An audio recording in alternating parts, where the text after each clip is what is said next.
What is up, family? Welcome into another edition of Make Every Second Count Live with me, your host and international award-winning Make Every Second Count speaker. I'm so pumped up to say that each and every time, but I'm actually pumped up about tonight's guest too. She has really saved herself, and it is really surprising because the whole thing was nobody came to save her, and her story is just jaw dropping. You're going to enjoy it. I promise you that. But I first of all need to ask you if you would please share this out. Invite as many people as you can to watch it. Make sure you give us all kinds of thumbs up, hearts, smiley faces, cry faces. Heck, you can even get mad at us. I don't care. Just help us check the algorithm on any of the socials that we're on. Also, keep the comments coming because we want to have more of a conversation than just make a presentation. So if you're curious about anything, ask it. And if I think it is valuable, I will read it. So I want to welcome Miss Angela. So sorry, I couldn't get my hand on the button there. Hello. I'm so Hi. excited. So Thanks for having me. how are you doing this evening?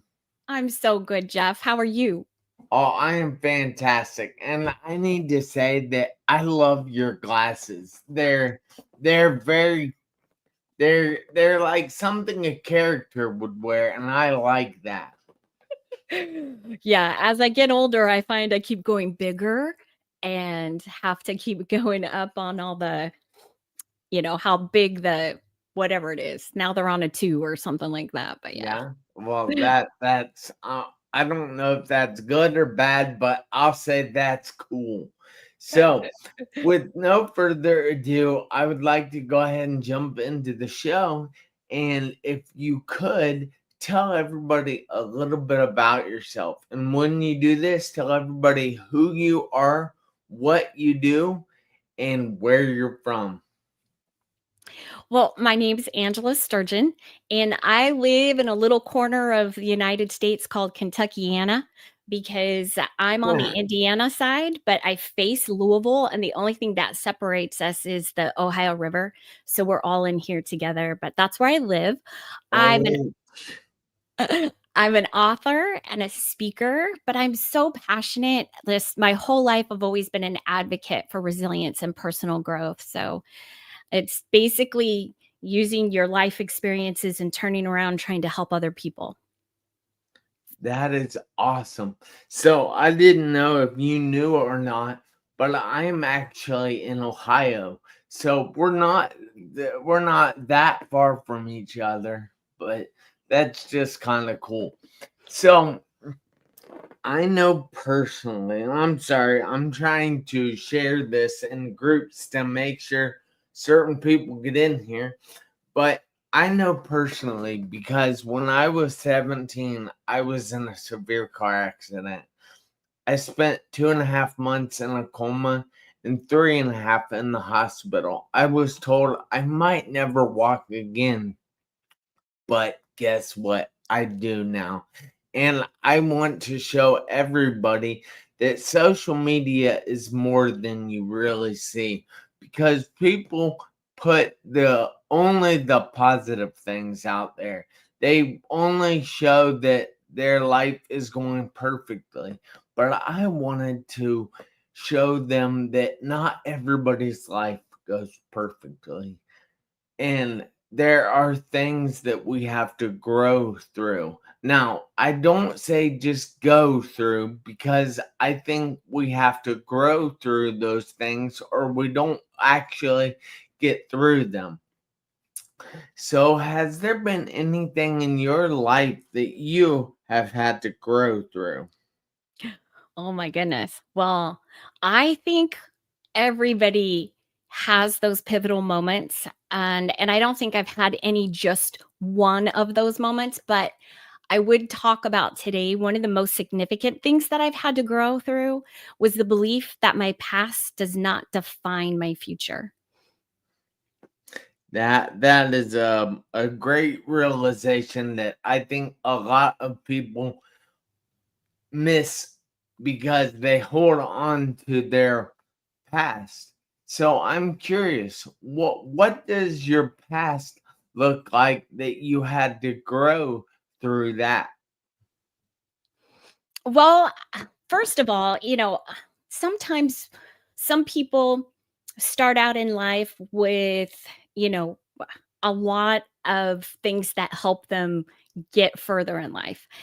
I kind of was born into crazy chaos, and I'm sure like a lot of other people were too. But I grew up in and out of foster care with a really young mom and a really young grandma who were trying to do their very best with the the life that they had been given. But my mom got into drugs and alcohol. My grandma turned to a life of crime, and just trying to support themselves. And so for me, basically, I was born into. Sorry. Oh no, it's okay. I just wanted to make sure I didn't have that feedback for you. But needless to say, you know, there's lots of pivotal moments in our lives, but I feel like the pivotal moment for me was um, just realizing that I have the power to make my own choices. And so, it as I look at my life when I was younger, I just always had this internal compass saying, you know what, I don't think this is the right environment. It kind of rubbed me the wrong way. Yeah, that makes a lot of sense. So, I was watching your TEDx. Check that out. She is a TEDx speaker. But I was watching your TEDx earlier, and I found out some things that just kind of blew my mind. So, can you tell us a little bit about your TEDx journey and what exactly you told on there and how that could help other people in life? Absolutely. Well, it's funny because I never really started out thinking I would ever be a TEDx speaker personally. Again, thinking back to when I was growing up, I didn't know what I was going through was really all that spectacular in life. But then as I kind of came out of the chaos of it and saw how other people lived, I realized that it was kind of a unique upbringing. In the early 70s, again, like I said, my grandma left my grandpa from back here where it was like Kentucky bourbon and horses. Hmm. And she was like, you know what? I got 4 kids in tow. I'm going to head to the West Coast and I'm going to live my life how I want to live my life. Well, she got there and realized she didn't have any education and she didn't really have any way of supporting them. And so but she was very street smart and she quickly learned how to do things to survive. And for us at the time, that was writing bad checks. So again, like um, in the TED Talk, I talk a little bit more about that, but it does totally remind me of the movie Catch Me If You Can with Leonardo DiCaprio. It was just a little bit different take with it being females and it being life on the road with little kids. So it was a little crazy there. But then again, like I said, I think just in life, things morph. I had been a flight attendant for a really long time. And then COVID hit and I started helping other people get hired in the airlines. And then I was realizing that the younger generation that I was helping needed a little bit more than just the resumes and understanding how to go get a job in the industry. So then I started seeing that this past that I had lived had given me some really good foundational principles. And so that's why I ended up writing the book, was just to kind of help them, because I kind of felt like I was saying the same thing over and over again. And so I was like, here, I'm going to give you these principles, read these principles. And then as I did that, I started to go out in the community and speak at junior highs and high schools, and then eventually colleges.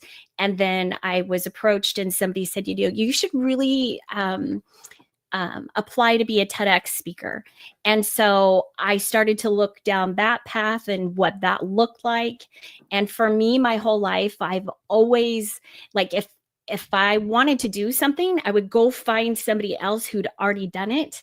And then I'd be like, okay, how do you get here? So basically that's what I did. And then it led me to applying to about 8 places before I got selected and going through the process for TEDx. And I highly recommend. It is such a beautiful journey to go on, because it's obviously not just about the talk, but the things that you learn about yourself and the becoming of who you are. But so I just gave that in April, and now it's July. And so I have been, coming into this whole new world of podcasting as well. So it's interesting how different doors of opportunity open for you. But Yeah. that was my path. I think that, well, I know personally, so I've never given a TEDx talk, and that is one of my goals. But I've been selected once or twice, but other things have come up and gotten in the way of it, so that hasn't happened as of now. But it will. Don't worry. I have no doubt in that. But that is one of my goals. And the thing, I don't know why that is one of my goals, but I know that it opens doors, that it gives you a boost in credibility, and it shows people that, hey, this guy is the real deal. And I have to say that you are the real deal. Well, I appreciate that. I feel like it's obviously, like you said, doors of opportunity, but it's so cool because one of my favorite little moments after I gave the TED Talk is I I was just so relieved because I was so nervous, and then I walked down and I walked out of the room, and afterwards, I had a couple people come up to me, crying in tears. And I'm sure, just like you have touched so many lives, Jeff. And I hope so. it's really that opportunity to get onto a platform where people can hear your story, but they also resonate with that. And, like, my prayer is that I can help somebody somewhere, just like you have. And so it is very exciting, and it gives me chills because I know you will too. And I can't wait. And I will help you, support you, whatever you need to know. If you, like I said, someone else has already done that, which I'm sure you know others, but I'm willing to be there and cheer you on as you go through the process. So I'm Thank you. excited for you. So, well, thank you so much. I really do appreciate that. But what has your whole what can you tell somebody else that maybe didn't have a great beginning, that can help them take that step forward and help them grow through what they're going through? Well, first of all, I feel like, especially like I was saying before, when I was younger, I always just felt this innate feeling that you have to turn around and help other people. Like, I would see so many kids like me.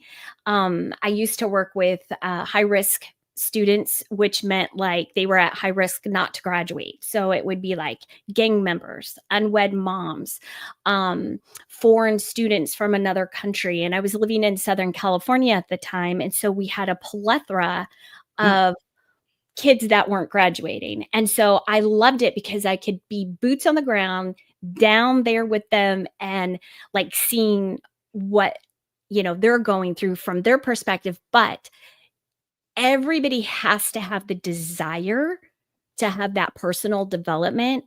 And so it's like there's all these people around us waiting to help. And then it's basically surrounding yourself in a good environment around positive people who are willing to do that, and you're willing to accept the help and maybe even ask for it at the time.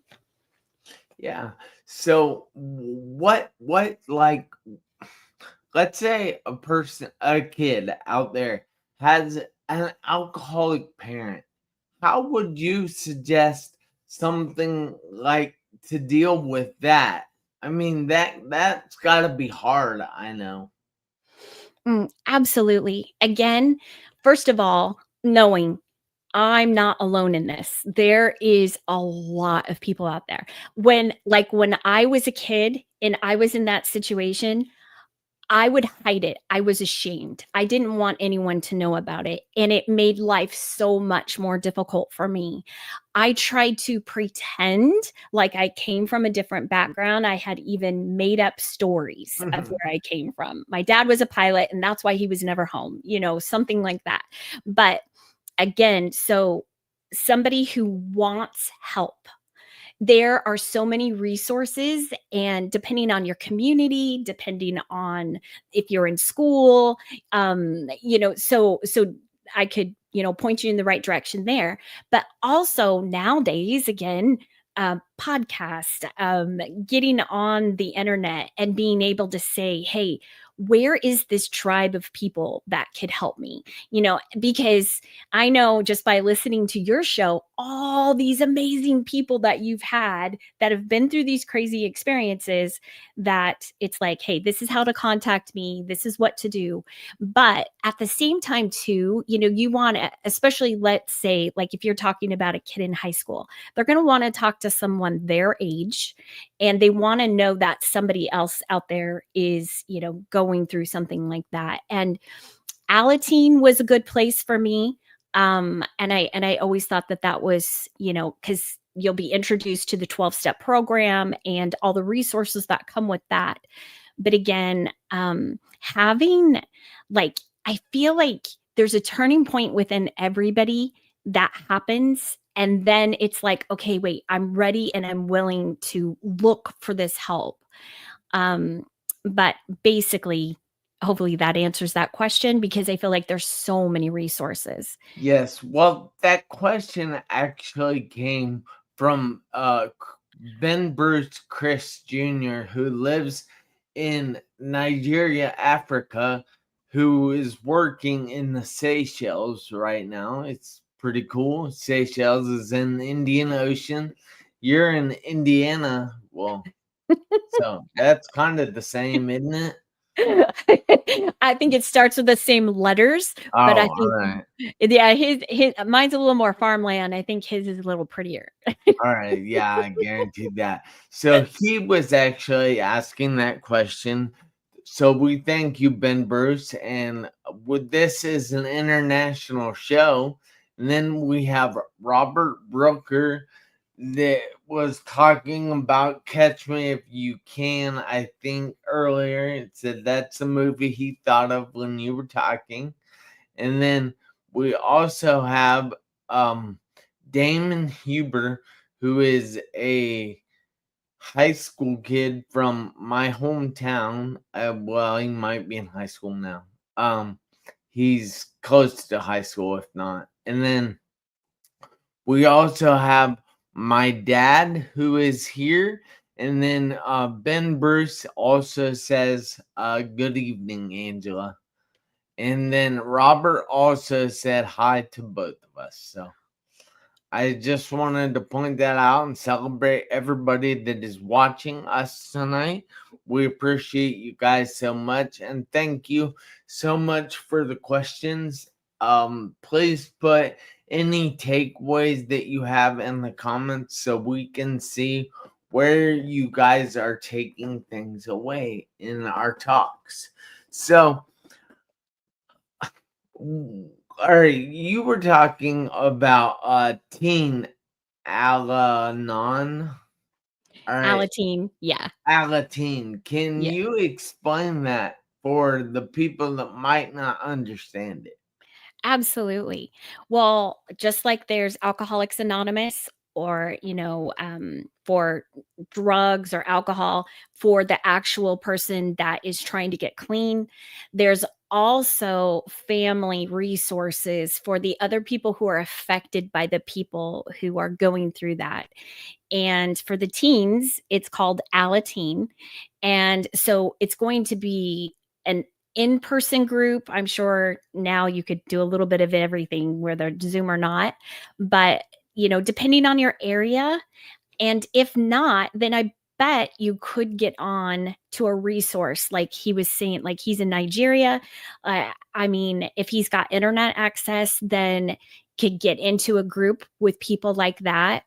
And it's so helpful, first of all, to know that you're not alone. Second of all, to hear similar stories so you resonate and you feel like, oh yeah, I know I'm going through that too, but also feel like someone else understands you.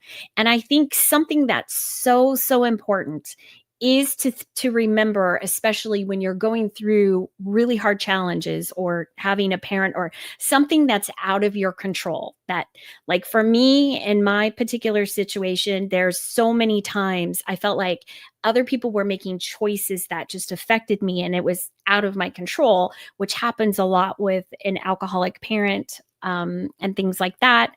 But there's also this part of you that is longing for a different life. And like I said, I always felt this internal compass. And so I would be, directed to places like Alateen or have different resources. And then you could find the people there that can really help. You can help uplift them and they uplift you. But you also, instead of having massive apprehension about the future, like, what's it going to be like? Is it always going to be this way? You can start to get to a point where you have hopeful anticipation about the future and think about possibilities. And so that's where I think it's so important to know that when things are out of your control that you can't choose, think about the things that are in your control, the things that you can choose. And Yes. so it's like sowing seeds. Yeah, and it's just like you saying possibility. With a lot of people, you don't understand that we wake up each day and we have a choice. We can look for problems, we can find problems, or we can find possibilities and opportunities. It's all about choices. And that is a huge thing in my world, that you have to make the right choices. And it's all about deciding what the right choices are. And that can be difficult. So you were saying that you were often longing for a different life. What if somebody out there is longing for a different life? What would you tell them about how they can reach out and find that? Absolutely.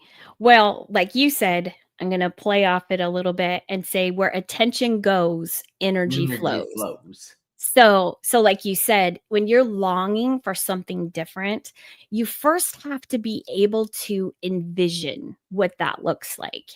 And so sometimes when we're bogged down in these times and challenges of our life, it's really hard to kind of overcome, like you were saying, like every day is a choice, every minute, the thoughts and the feelings that you sow. And so again, that attention, am I going to give, like you said, the negative attention or the positive attention? And so once you realize and you're self-aware, like literally get present and go, okay, wait, how am I feeling and why am I feeling this way? And then what do I have the capacity to do to change this? And then again, like you were saying, the possibilities and then getting clear in there. But I feel like it's also literally like cultivating a garden. So today I have the choice to plant this seed of apprehension or this seed of and hopeful anticipation. And again, you don't want to, I think a lot of times, especially in today's world, it's so easy to wake up, get distracted, and just scroll. And it's almost like then when you do that, it's like someone else is making the choices for you and kind of telling you how to feel. And instead, you have to literally maybe set that aside for a minute and think, again, like I was saying about getting present and deciding for yourself, okay, today I choose to be positive. Today I know I have capabilities that I can, achieve, but I can also decide for myself. If I want an apple tree, I'm going to go plant seeds that get me an apple tree and then I can envision the future. Instead of like, if you're scrolling, somebody might want to be like planting, I'm using an analogy, of course, but I don't necessarily like beets, so I'm going to use beets. But it's like if you have seed to plant beets, then I mean that's planting whatever they want to plant. Hopefully this is making sense. But then like because I want an apple tree and I'm hopeful that I'm going to get that, I'm clear in my vision and I can envision the future. And so then it's like I am designing my future instead of allowing my circumstances and other people, just like you in your accident, when they said, Jeff, you're not going to walk. And you were like, no, I am going to. I was listening to you, like one of your first episodes, and you talked a lot about your abilities and in how again sometimes it's a choice because someone else is going to tell us, you just come from this alcoholic home, you don't have a great start to your life, you're in and out of foster care, what are you going to grow up and be, but somewhere along the line, just like with you were like, you're not going to tell me that I can't walk. Don't put limitations on me. I am going to decide for myself what that's going to look like. Wow, that is all right. So first of all, I have to say thank you for the compliments. That makes my head grow even larger than it already is, and it's pretty big. Don't worry.